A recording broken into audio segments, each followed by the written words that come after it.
എന്തെങ്കിലും ഒളിക്കുന്നുണ്ടോ? മനഃപൂർവ്വം എന്നെ പറഞ്ഞു വിടാനുള്ള ശ്രമം നടത്തുകയായിരുന്നു അവന്തിക. മുകളിലെ ബാൽക്കണിയിൽ നിൽക്കുന്നതായി കണ്ടത് ആ അർച്ചനയായിരിക്കോ?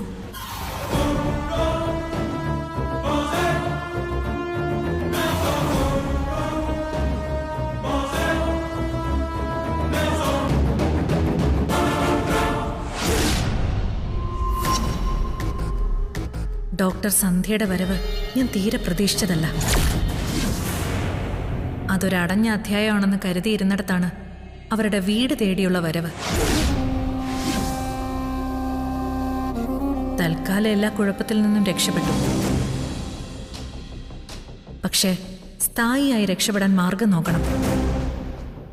ചേച്ചി ചേച്ചി എന്നിൽ നിന്ന് എന്തൊക്കെ മറയ്ക്കാൻ നോക്കിയാലും അതൊരു നിമിത്തമായി എന്റെ മുന്നിൽ തന്നെ വന്ന് നിൽക്കും. ഇതും അങ്ങനെ തന്നെയാ. എന്ത് നിമിത്താ നീ കണ്ടത്? അന്ന് അർച്ചനയെ കേരള ഹോസ്പിറ്റലിലേക്ക് കൊണ്ടുപോയെന്നറിഞ്ഞ് ചേച്ചി കിടന്ന് പിടച്ചതിന്റെ കാരണം ഏറെക്കുറെ എനിക്ക് മനസ്സിലായി. നിനക്ക് എന്ത് മനസ്സിലായി? ആ ഇറങ്ങിപ്പോയത് കേരള ഹോസ്പിറ്റലിലെ ഡോക്ടറല്ലേ? അവിടെ എത്രയോ ഡോക്ടർമാരുണ്ട്, അതിനെന്താ?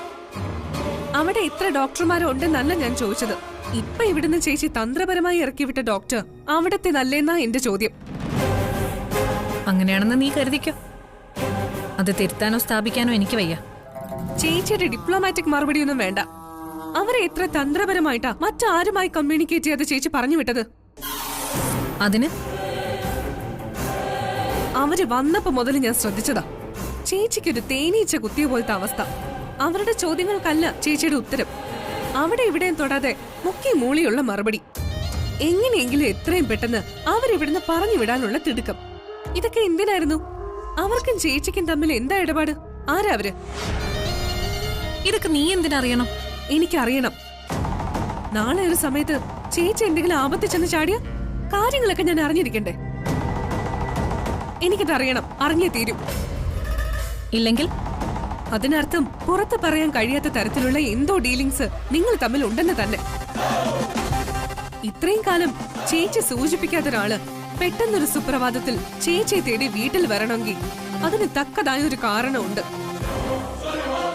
അത് ചേച്ചി എന്നിൽ നിന്ന് മറച്ചു പിടിക്കുന്നത് അത്ര നല്ലതല്ല. കാരണം ഞാൻ ചേച്ചിയുടെ ചോരയാ, ചേച്ചിയുടെ അനിയത്തിയാ. നീ എന്റെ അനിയത്തിയായതുകൊണ്ട് എന്റെ എല്ലാ രഹസ്യങ്ങളും ഞാൻ നിന്നോട് പറയണമെന്നുണ്ടോ? അപ്പൊ രഹസ്യമാണല്ലേ? എല്ലാ രഹസ്യങ്ങളും ഒരു നാൾ പരസ്യമാവും ചേച്ചി. അത് ചരിത്ര. നിങ്ങൾ തമ്മിലുള്ള രഹസ്യത്തിന്റെ ആഴം എത്രയുണ്ടെന്ന് ഊഹിക്കാൻ എനിക്ക് ചേച്ചിയുടെ ഭയം മാത്രം മതി.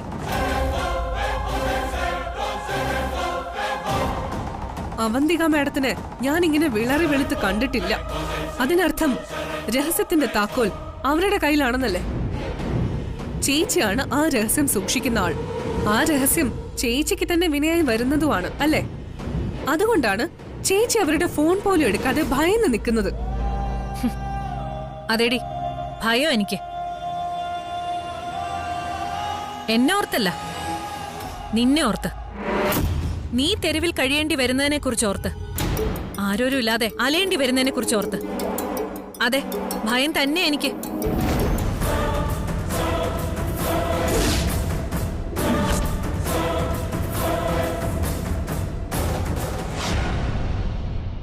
നീ എന്നോട് പോരിന് വന്നിട്ടുള്ളതെല്ലാം ഈ ഫയലിലുള്ള രഹസ്യം എന്താണെന്ന് അറിയാനല്ലേ?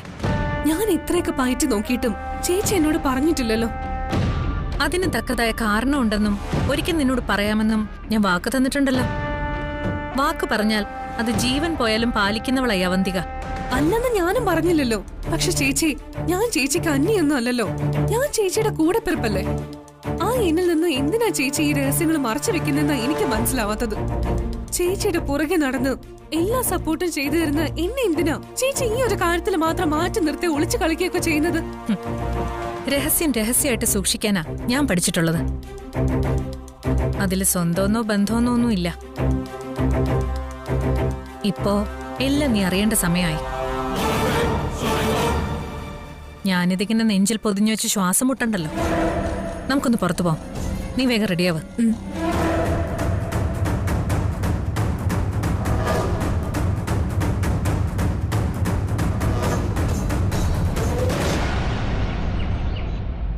മോളെ, ഞാൻ ഈ പറയുന്ന കാര്യങ്ങൾ വേറെ ആരോടും പറയല്ലേ.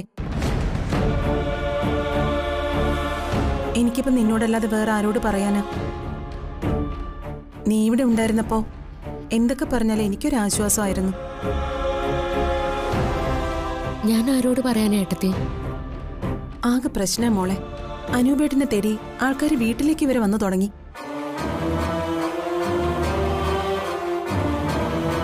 എനിക്ക് തന്നെ അറിയില്ല ഇതിനും മാത്രം കടങ്ങൾ എങ്ങനെ വന്നു. ആരെ അറിയിക്കാതെ അനൂപേട്ടൻ അവരെ കയ്യിലുണ്ടായിരുന്ന കാശ് കൊടുത്ത് തൽക്കാലം പറഞ്ഞു വിട്ടു. അവരിനിയും വരും. എന്ത് ചെയ്യണമെന്ന് എനിക്കൊരു രൂപവും ഇല്ല. കേട്ടു നിൽക്കാന്നല്ലാതെ ഞാനിപ്പോ എന്താ എടുത്തി ചെയ്യേണ്ടത് എനിക്കറിയില്ല. നീ ഇപ്പൊ എന്തെങ്കിലും ചെയ്യണമെന്നല്ല ഏട്ടത്തി പറഞ്ഞത്. നീയും ഇതൊക്കെ അറിഞ്ഞിരിക്കണം. അതിനാ ഏട്ടത്തി പറയുന്നത്. നാളെ എന്നോടൊരു വാക്ക് നിങ്ങൾ ആരും പറഞ്ഞില്ലല്ലോ എന്ന് പറയരുത്. എനിക്കിതൊക്കെ കേൾക്കുമ്പോ തന്നെ പേടിയാവും ഏട്ടത്തി. ഞാനിതിപ്പോ ആരോടാ ഒന്ന് പറയാ? എനിക്കതിലും പേടിയാ മോളെ. അനൂപേട്ടൻ എത്ര നാളായെന്നറിയോ മനസ്സ് തുറന്നൊന്ന് ചിരിച്ചിട്ട് മിണ്ടിയിട്ട്. എന്നോട് മാത്രമല്ല, മോളോടും എല്ലാരോടും ആകെ വേർപ്പിച്ച മുഖവും ദേഷ്യവുമായി നടക്കുക. കമ്പനി പോലും മര്യാദയ്ക്ക് പോകുന്നില്ല. ഈ കണക്കിന് പോയാ അനൂപേട്ടൻ എന്തെങ്കിലും കടുങ്കൈ ചെയ്യുമെന്ന എന്റെ പേടി. എടുത്തി ഇങ്ങനെയൊന്നും പറയല്ലേ. വേണോന്ന് വെച്ച് പറയുന്നതാണോ അച്ചു? ഞാൻ ദിവസവും കാണുന്നതല്ലേ. ഒരു മനുഷ്യന്റെ സ്വഭാവം മാറാൻ അധിക സമയം വേണോ? അത്രമാത്രം പ്രശ്നങ്ങൾ തലയിൽ കൊണ്ട് നടക്കുന്ന ആളല്ലേ. ഒക്കെ നിനക്കും അറിയാവുന്നതല്ലേ. എടുത്തി ഞാൻ അനൂപേട്ടനോട് സംസാരിച്ചോളാം. എടുത്തി ഒന്ന് സമാധാനപ്പെട്. ഇവളോട് പറഞ്ഞിട്ട് ഒരു കാര്യമില്ല. ഞാൻ ഇത്രയൊക്കെ പറഞ്ഞിട്ടും അവൾ എന്താ ഞാൻ സച്ചേട്ടനോട് പറയാന്നല്ലേ പറയേണ്ടത്? പിന്നെയും ഗതിയില്ലാത്ത അനൂപേട്ടനോട് പറയാന്ന. നീ എന്തിനാ അച്ഛനോട് പറയാൻ പോകുന്നത്? അവളെയും കൂടെ സങ്കടപ്പെടുത്താനോ? പിന്നെ നമ്മൾ മാത്രം ഇതൊക്കെ അനുഭവിച്ചാ മതിയോ? അവളും അറിയണ്ടേ കാര്യങ്ങൾ?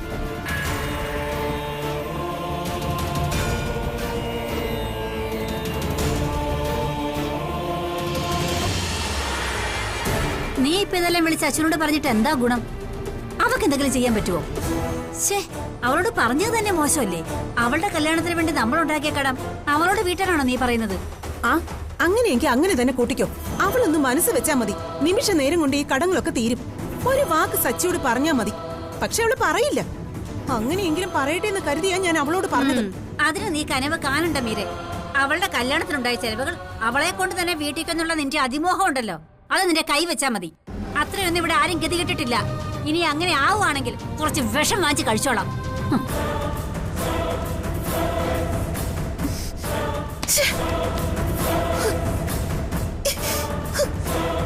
നിങ്ങൾ വിഷം കുടിക്കുകയോ കെട്ടിത്തൂങ്ങി ചാവുകയോ എന്താന്ന് വെച്ച് ചെയ്തോ.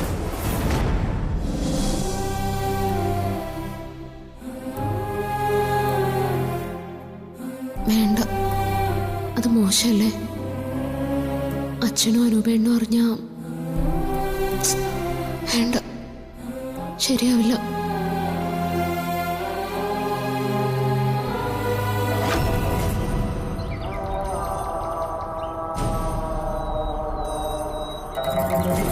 നന്ദേട്ടൻ എന്നെ വിട്ടുപോയതിനു ശേഷം എന്റെ മനസ്സിൽ വല്ലാത്തൊരു പേടി തുടങ്ങി.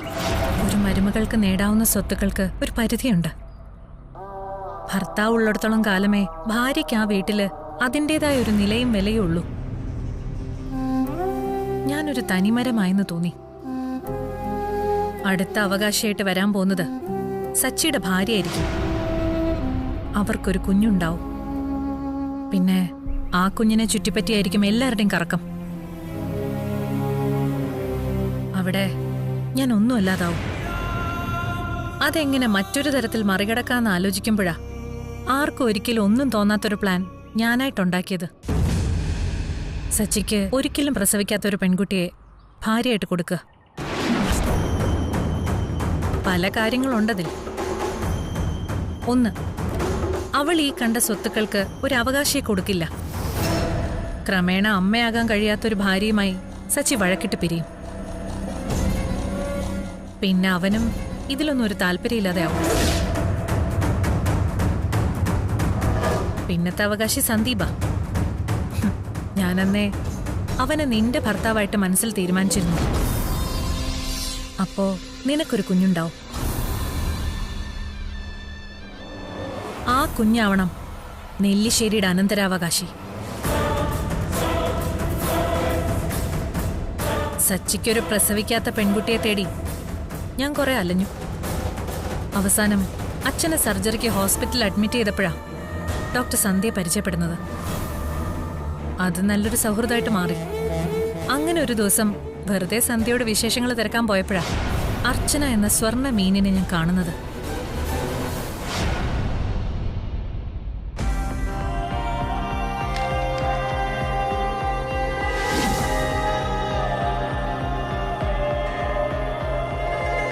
എന്താ ഡോക്ടർ?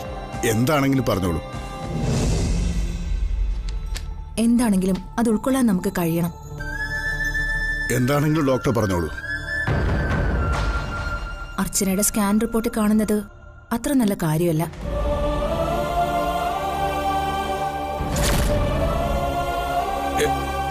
എന്നുവെച്ചാ അർച്ചനയ്ക്ക് ഇനി ഒരു അമ്മയാവാൻ കഴിയില്ലെന്ന്.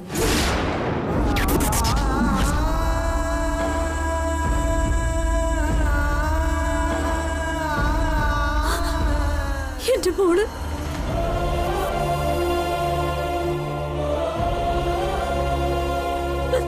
പക്ഷെ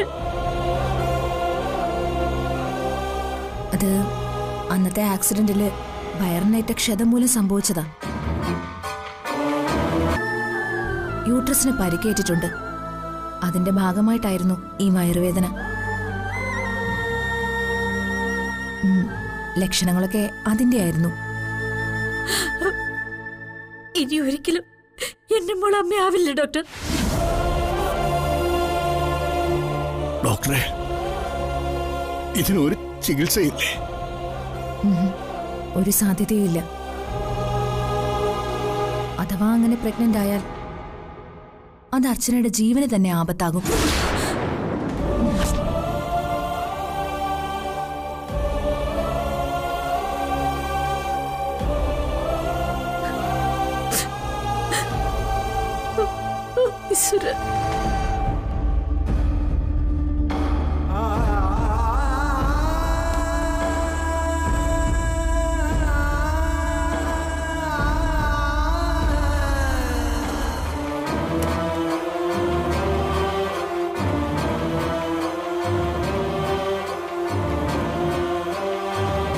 ആഹാ, ഇതാര്? നെല്ലിശ്ശേരി കൺസ്ട്രക്ഷൻ സിഇഒ അവന്തിക മാഡത്തെ കണ്ടിട്ട് ഒത്തിരി ആയല്ലോ. വല്ലപ്പോഴും ഈ പാവങ്ങളെ വന്നൊന്ന് കാണുകയോ അല്ലെങ്കിൽ ഒന്ന് വിളിക്കുകയോ ഒക്കെ ആകാലോ മാഡം. ഞാനിടയ്ക്ക് നിന്നെ വിളിക്കണമെന്ന് കരുതിയതാ. എന്നിട്ട് എന്താ സന്ധ്യ വിളിക്കാഞ്ഞ്? ബെസ്റ്റ് ഫ്രണ്ട്സ് ഇങ്ങനെയാണോ ചെയ്യേണ്ടത്? വിളിക്കണം തോന്നിയാ അപ്പൊ തന്നെ വിളിക്കണം. Okay, done. അവരെന്താ കരഞ്ഞോണ്ടിറങ്ങിപ്പോയെ? അതൊരു സങ്കട കഥയാ. ആ പോയത് ഒരു റിട്ടയർഡ് സ്കൂൾ മാഷ ദയാനന്ദൻ. കൂടെയുള്ളത് ഭാര്യ കമല. അവരുടെ മകൾ അർച്ചനയ്ക്ക് ഒരു ആക്സിഡന്റ് നടന്നിരുന്നു. അബ്ഡമിനും ലോവർ അബ്ഡമിനുമായിരുന്നു പരിക്ക്. ചികിത്സയൊക്കെ കഴിഞ്ഞ് പോയതാ. പിന്നെ വയറുവേദന എന്ന് പറഞ്ഞു വന്നതാ. സ്കാൻ ചെയ്തപ്പോ പ്രശ്നം ഗർഭിണിയാവില്ല.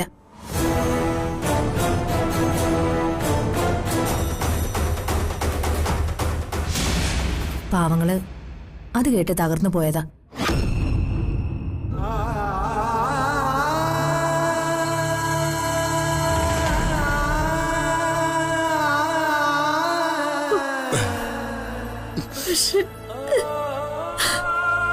ഇതിന് മാത്രം എന്ത് പാപാ നമ്മൾ ചെയ്ത്?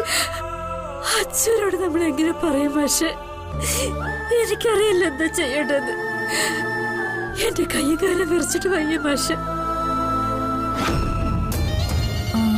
എത്ര വയസ്സുണ്ട് ആ കുട്ടിക്ക്? 20 വയസ്സ്.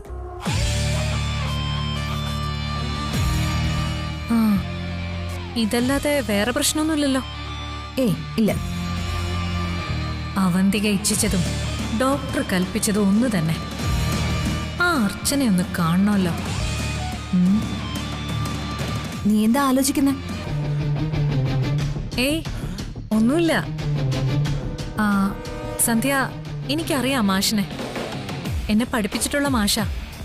ആ റിപ്പോർട്ടൊന്ന് തന്നെ.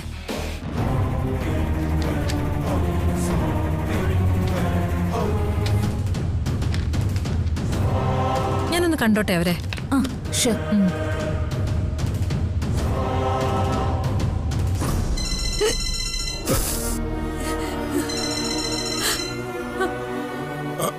അനൂപ വിളിക്കുന്നേ. Scan result വന്നോന്ന് ചോദിക്കാനാ. ഫോണിപ്പോ എടുക്കണ്ട, അവരോടിപ്പോ ഒന്നും പറയണ്ട.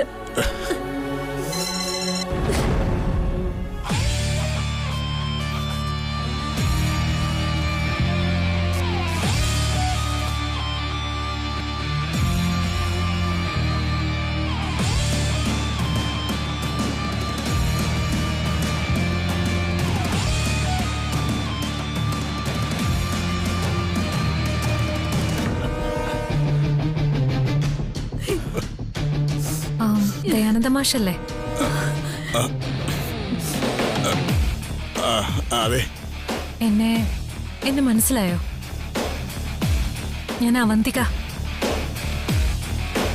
മാഷിന്റെ സ്റ്റുഡന്റ് ആയിരുന്നു. എനിക്ക് ഓർമ്മ കിട്ടുന്നില്ല. ഡോക്ടർ സന്ധ്യ എൻ്റെ ഒരു ഫ്രണ്ടാ. സന്ധ്യ എന്നോട് കാര്യങ്ങളൊക്കെ പറഞ്ഞു.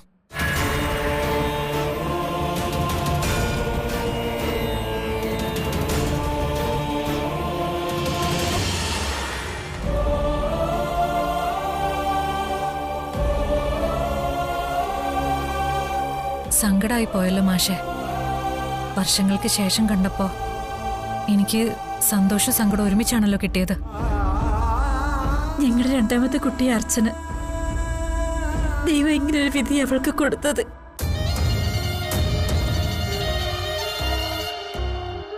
അർച്ചന.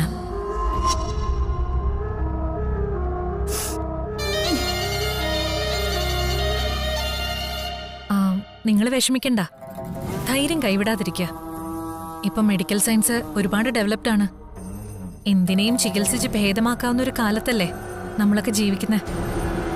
ഇന്ന് നടക്കില്ലാത്തത് നാളെ നടക്കും. അർച്ചന ചെറുപ്പമല്ലേ. ആ കുട്ടിക്ക് ഇപ്പോൾ ഉള്ള പ്രോബ്ലംസ് ഒക്കെ വിദഗ്ധ ചികിത്സയിലൂടെ മാറ്റിയെടുക്കാൻ പറ്റുന്ന എൻ്റെ ഒരു വിശ്വാസം. തൽക്കാലം അർച്ചനയോട് ഈ വിവരമൊന്നും പറഞ്ഞ് വിഷമിപ്പിക്കണ്ട. സ്കാനിങ്ങിൽ ഒരു കുഴപ്പമില്ലെന്ന് ഡോക്ടർ പറഞ്ഞു എന്ന് പറഞ്ഞാൽ മതി.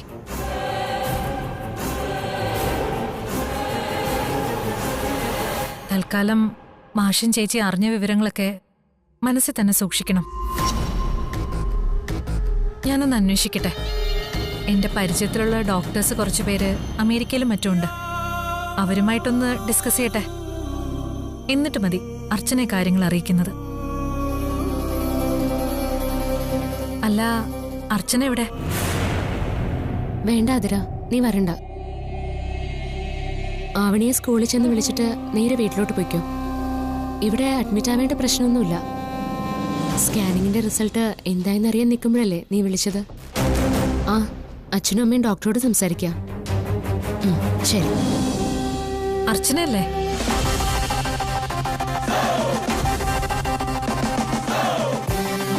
ദയാനന്ദ മാഷിന്റെ മോള്. ആ അതെ. ചേച്ചി ആരാന്ന് മനസ്സിലായില്ല. ഞാൻ മോളുടെ അച്ഛന്റെ പഴയൊരു സ്റ്റുഡന്റാ. പേര് അവന്തിക. ആ, വളരെ യാദൃശികമായി ഇവിടെ വെച്ച് മാഷെ അമ്മയും കണ്ടു. അപ്പോഴാ പറഞ്ഞ് മോളെ കാണിക്കാൻ വന്നാണെന്ന്. അപ്പൊ പിന്നെ ഒന്ന് കണ്ട് പരിചയപ്പെട്ടേക്കാന്ന് കരുതി. മാഷിന്റെ മോള് മിടുക്കിയാണല്ലോ. ഏതുവരെ പഠിച്ചു? പഠിത്തം അത് ഒരുപാട് പഠിക്കാനൊന്നും കഴിഞ്ഞില്ല. +1 പോകുമ്പോഴേക്കും ഒരു ആക്സിഡന്റ് ഉണ്ടായി. പിന്നെ അതൊന്നും സാരമില്ല. പഠിത്തമൊക്കെ ഇനി ആവാലോ. ഞാനിന്ന് അവരുടെ അടുത്തേക്ക് ചെല്ലട്ടെ. അവര് കാത്തിരിക്കായിരിക്കും. ശരി മോളെ.